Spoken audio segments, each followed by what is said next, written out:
Hello everyone, मैं आपके लिए लेके आई हूँ ईडीएम की सीरीज जो कि कॉम्पिटिटिव एग्जाम्स के लिए तो इम्पोर्टेंट है ही है, साथ ही साथ आप इनको अपनी डेली लाइफ में यूज करके भी एक अच्छा इम्पैक्ट छोड़ सकते हैं।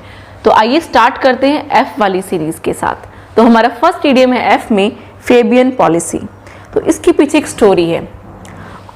हमारे पास एक आदमी था, उसका नाम था फेबियन मैक्सिमस, जो कि डायरेक्टर था एक टीम का, यानी कंट्री का डायरेक्टर था। और साथ ही हमारे पास एक दूसरी कंट्री थी, कार्थेगियन कंट्री। तो इन दोनों के बीच में हुआ वॉर। तो फेबियन मैक्सिमस ने क्या किया, उसने कार्थेगियन की जो नेसेसरी सप्लाईज है जैसे कि पानी, खाना, सब कुछ रोक दिया। तो कार्थेगियन क्या थे, काफी स्लो थे, वो इसके अगेंस्ट में कोई एक्शन नहीं ले पाए और बिना युद्ध के ही वो इन चीज़ों की वजह से हार गए। जब खाना नहीं मिलेगा, पानी नहीं मिलेगा तो क्या होगा, वैसे ही हार निश्चित है। तो क्या हुआ, वो सब लोग हार गए। तो इस तरह की पॉलिसी जो कि बहुत ही स्लो है, टाइम पे एक्शन नहीं लिया जाता है, उसको हम बोलते हैं फेबियन पॉलिसी। तो आप याद रखेंगे फेबियन पॉलिसी। जैसे हमारे नरेंद्र मोदी जी क्या हैं, वो फेबियन पॉलिसी नहीं अपनाते, वो फास्ट हैं, ऑन द स्पॉट एक्शन लेते हैं। ठीक, अगला इडियम देखते हैं, that is fair and square. Fair का मतलब होता है साफ सुथरा और स्क्वेयर क्या होता है, एकदम बराबर। स्क्वेयर में कभी आपने देखा है कि कर्व्स हो, कुछ हो, नहीं, परफेक्ट 90 डिग्री। तो सेम तरीके से फेयर एंड स्क्वेयर का मतलब होता है जो चीज निष्पक्ष हो, जिसमें कोई भेदभाव ना हो। जैसे मैं बोलती हूँ, we should have fair and square deal. हमें क्या करना चाहिए, ऑनेस्ट डीलिंग करनी चाहिए, निष्पक्ष ईमानदार डीलिंग हमारी होनी चाहिए, ऑनेस्ट वे में हमें डील करना चाहिए। तो मैं क्या बोलूंगी, फेयर एंड स्क्वेयर। नेक्स्ट देखिए, फेयर सेक्स। फेयर सेक्स हमेशा बोला जाता है नारी जाति को, वीमेन ग्रुप को। Women are known as fair sex. We ought to respect fair sex. पर इसका मतलब ये नहीं कि आपको मैन की रिस्पेक्ट नहीं करनी है। We must respect man and fair sex too. We ought to respect fair sex, यानी हमें नारी जाति का सम्मान करना चाहिए। नेक्स्ट इडियम मेरा फेयर वेदर फ्रेंड। फेयर का मतलब होता है अच्छा, वेदर का मतलब होता है मौसम, और फ्रेंड का मतलब आपको पता ही है, जैसे आप हमारे फ्रेंड हैं यानी दोस्त।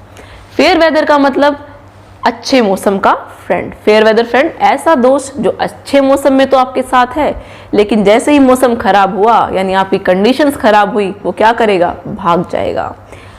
सेंटेंस देखिए, मैंने बोला Circuit is not a fair weather friend of Munna Bhai, बल्कि सर्किट क्या था, he was a fast friend, यानी वो एक पक्का दोस्त था। He was not a fair weather friend. तो आप भी दूर रहना अपने फेयर वेदर फ्रेंड से। आप हमेशा फास्ट फ्रेंड के साथ, जो लोग ऑनेस्ट हो, फेयर एंड स्क्वायर डीलिंग करते हो, उनके साथ ही अपनी दोस्ती बना के रखना।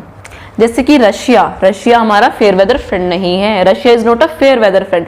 लेकिन चाइना क्या है, फेयर वेदर फ्रेंड है। जब उसको एक्सपोर्ट कराना होता, इंपोर्ट कराना होता, तब उसको इंडिया की याद आती है, बट वो क्या करता रहता है, छुप के अटैक करता रहता है। यानी फेयर वेदर, जब उसको अपना फायदा दिखता है, कंडीशंस अच्छी लगती हैं, तो हमारा साथ देता है, वरना हमेशा क्या करता है, हमारी टेरिटरीज पे अटैक करता रहता है। तो it is a fair weather friend. Next idiom हमारा फैंसी प्राइस। फैंसी प्राइस का मतलब होता है अट्रैक्टिव प्राइस, यानी मुंह मांगी कीमत। Mister Sunil Chaurasia is so crazy for iPhone 10 that he is ready to pay a fancy price to the shopkeeper। यानी शॉपकीपर अगर 2 लाख भी बोलेगा तो वो 2 लाख में भी उस फोन को खरीद लेंगे। वो इतने क्रेजी हैं, मुंह मांगी कीमत देने को तैयार हैं। तो मुंह मांगी कीमत को हम बोलते हैं फैंसी प्राइस। बट आपको ऐसा नहीं करना चाहिए, यू मस्ट बी जुडिशियस। सोच समझ के आपको क्या करना चाहिए, अपना पैसा इन्वेस्ट करना चाहिए, सिर्फ वर्दी चीजों में ही इन्वेस्ट करना चाहिए। नेक्स्ट इडियम हम देखते हैं फेदर इन द कैप, यानी आपकी कैप में आप ऑलरेडी एक शहंशाह हैं, आप ये मानिए, और आपकी कैप में एक एक्स्ट्रा फेदर आ गया है, यानी आपने एक नई चीज सीख ली है, नई उपलब्धि पा ली है, एडिशनल सक्सेस पा ली है। अगर बोलती हूँ कि इंडिया ने कोरोना की वैक्सीन इन्वेंट कर दी, तो ये हमारे लिए क्या होगा, फेदर इन द कैप, क्योंकि हम हर जगह सुप्रीम हैं, हमें जीरो के इन्वेंशन के लिए जाना जाता है, और अगर हम कोरोना की वैक्सीन भी ढूंढ लेते हैं, this will be additional feather in the cap. And you need to study hard to get additional feathers in your cap. आपको पढ़ना पड़ेगा, एडिशनल सक्सेस के लिए पढ़ना पड़ेगा, हार्डवर्क करना पड़ेगा। So our next idiom is feather one's nest, यानी अपना ही घोंसला भरना। अगर मैं किसी बड़ी पोस्ट पे हूं और अपनी पोजीशन का फायदा उठा के मैं क्या करती हूँ, अपना ही घर भरती रहती हूँ। जनरली आपने देखा होगा कि जो बड़े बड़े ऑफिसर्स होते हैं, पॉलिटिशियंस होते हैं, वो अपना ही घर भरते रहते हैं, आम जनता के बारे में सोचते ही नहीं। इसको हम बोलते हैं फेदर वंस नेस्ट। आपने जनरली ये भी देखा होगा कि घर में किसी के एक गवर्नमेंट एम्प्लॉय है, अच्छी पोस्ट पे है, उसके घर में बाकी सब अच्छी पोस्ट पे होंगे। तो ऐसे लोग क्या करते हैं, पुलिस वाले हैं, पॉलिटिशियंस हैं, they keep on feathering their own nest. वो अपना ही घोंसला भरते रहते हैं, अपना ही फायदा उठाते रहते हैं। यानी मैं बोल सकती हूँ टू एनरिच वन सेल्फ, यानी अपने आप को ही लाभप्रद करना, अपना ही फायदा करते रहना। हमारा नेक्स्ट इडियम है फाइट शाई ऑफ। शाई का मतलब होता है शर्माना, बट फाइट शाई ऑफ का मतलब शर्माना नहीं होता। फाइट शाई ऑफ का मतलब होता है किसी चीज को टाल देना। जैसे चिंटू है, चिंटू क्या है, बहुत शरारती लड़का है। जैसे मैं उसको पढ़ने की बात बोलती हूँ, he fight shy of, he always fight shy of when I ask him to study. ठीक है, ऐसा भी हो सकता है कभी मैं आपके घर आऊं और आप कहीं नहीं नहीं मैम आ गई और आप भाग जाए, छोड़ के भाग जाए, तो उस सिचुएशन में भी मैं बोलूंगी फाइट शाई ऑफ, यानी किसी वस्तु या किसी काम या किसी व्यक्ति को टालना या उससे बच के निकल जाना, that is fight shy of. लेकिन don't fight shy of liking the videos, आप लाइक करना ना भूलें। Don't try to fight shy of. Okay, next idiom हमारा है fish in troubled waters. Troubled water होता है जब पानी उफान पे होता है, तो उस टाइम मेरी सारी फिशेस क्या होती हैं, वो इकट्ठा हो जाती है। तो मछुआरों के लिए बेनिफिशियल होता है ऐसे वाटर्स में, ट्रबल्ड वाटर में फिशिंग करना, क्योंकि उनको बहुत ही अच्छी मात्रा में मछलियां एक ही जगह पे मिल जाती हैं।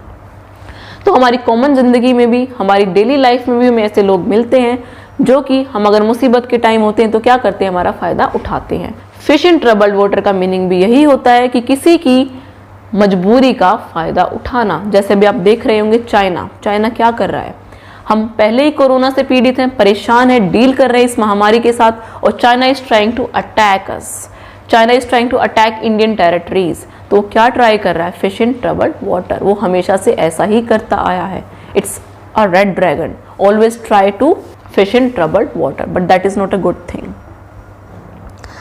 What is the next idiom? Fish out of water. Fish out of water का मतलब होता है किसी बहुत ही क्रिटिकल, बहुत ही कष्टप्रद कंडीशन के अंदर होना। आप एक बात देखो, एक फिश है, अगर आप उसको पानी से निकाल दोगे तो क्या वो खुश होगी? नहीं, वो बहुत ही कष्टप्रद सिचुएशन में आ जाएगी, उसकी तो जान पे आ बनेगी, है ना। तो फिश आउट ऑफ वाटर का मतलब होता है किसी ट्रबलसम सिचुएशन में होना। Because of corona pandemic the whole world is like a fish out of water. ये सब क्या है, बहुत ही ट्रबल वाली सिचुएशन के अंदर हैं। आइए देखते हैं नेक्स्ट इडियम क्या है, fly in the ointment. Ointment आपको पता है, मल्लम। मल्लम कब लगाया जाता है, जब आपके पास चोट होती, घाव होती है, आप ट्रबल के अंदर होते। फ्लाई इन द ऑइंटमेंट यानी कोई उड़ ही गया ऑइंटमेंट के अंदर, यानी कितना ऑइंटमेंट उसको लगा दिया भाई इसका मतलब वो तो बहुत ही बड़ी ट्रबल के अंदर है। फ्लाई इन द ऑइंटमेंट का मतलब होता है बहुत ही बड़ी समस्या के अंदर होना। यानी मैं बोल सकती हूँ एक ऐसी अनप्लीजेंट चीज जो कि आपके सारे एंजॉयमेंट को खत्म कर दे। फ्लाई इन द ऑइंटमेंट, असुविधा पैदा कर दे आपके लिए।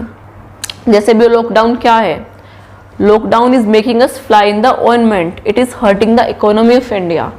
We are like flying in the ointment, हम अच्छे से ग्रो कर रहे थे, we are on the verge of from being developing to developed, but lockdown ने क्या कर दिया, कोरोना ने क्या कर दिया, हमें बहुत पीछे कर दिया, हमारी इकोनॉमी को पूरी तरह ड्रैग कर दिया है। We are now flying in the ointment, हम असुविधा में हैं, परेशानी में हैं, हमारी ग्रोथ रुक गई है। सो let's move on the next idiom, that is fools paradise. Paradise का मतलब होता है स्वर्ग, यानी एक स्वर्ग क्या है, जहाँ खुशियाँ हैं, माहौल है, अच्छा है सब कुछ। फूल्स पैराडाइज कैसा होगा, मूर्खों का पैराडाइज, यानी एक ऐसा स्वर्ग जो रियलिटी में नहीं है। मैं सिर्फ सोचती रहती हूँ, ऐसी कोई चीज़ है नहीं। झूठी उम्मीद में खुश होना को हम बोलते हैं फूल्स पैराडाइज। जैसे मेरे पड़ोस में एक पप्पू है, वो क्या सोचता है, वो एक दिन मिलियनेयर बन जाएगा, बट करता कुछ नहीं है। तो कैसा पॉसिबल है, झूठी उम्मीद में खुश होना उसका ठीक है? नहीं, ही is living in a fool's paradise. वो मेहनत तो करता नहीं है, बट मिलियनेयर बनने की सोच रहा है। He is living in a fool's paradise. तो you must not live in fool's paradise, you need to work hard to achieve your goals. हमारे पड़ोस में एक चंपा भी है। अब उसको ये लगता है कि सलमान खान अभी तक बैचलर है क्योंकि वो उसी से शादी करेंगे, but she is living in a fool's paradise. This is not possible madam, आप उनको बताइए that you are living in a fool's paradise. So move to the next idiom, that is 40 wings. 40 wings का मतलब होता है nap लेना, यानी एक छोटी सी नींद लेना।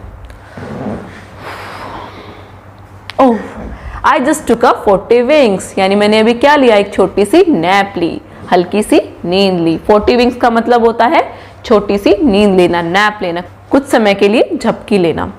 So the next idiom is French leave. French leave का मतलब होता है ऐसी छुट्टी जो बिना इंफॉर्मेशन की हो। अब दीपक सर को ही देखिए, काफी दिन से गायब है, टीम को भी इंफॉर्मेशन नहीं है वो कहाँ है। He is on French leave, but don't worry, he will be back soon. अगर आपका प्यार उनको खींच के ले ही आएगा। चैनल को लाइक करते रहें और उनको मोटिवेट करते रहें ताकि वो जल्दी ही अपनी फ्रेंच लीव से बैक टू द सीट हो जाए। ओके, फ्रेंच लीव का मतलब होता है बिना बताए, बिना इंफॉर्मेशन के छुट्टी पे जाना।